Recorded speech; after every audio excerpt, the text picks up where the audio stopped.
Before the election, there was a strong rumour that the Conservatives would significantly relax inheritance tax in relation to the holding of one's main residence.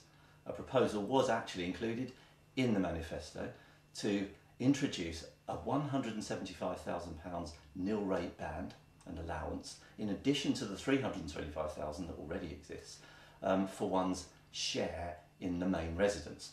We have no detail in relation to the definition of main residence for this purpose. We'll get that, we expect, in the budget, which is scheduled for the 8th of July, and the following, perhaps more importantly, the following Finance Bill and Finance Act. But this allowance will be, as I said, in addition to the £325,000 agnostic all assets nil rate ban, will be attributable to one's interest in the main residence, however that's defined. And it will be reduced by £1 for every £2 of the value of your share in that main residence that exceeds £2 million until it disappears at 2.35 million. That's the proposal. How's it going to be funded was the question.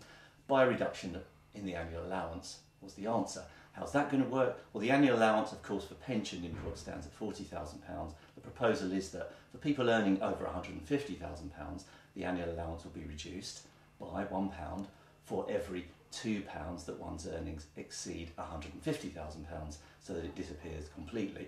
Well, it doesn't disappear completely, it reduces to its floor of £10,000 at £210,000 of earnings.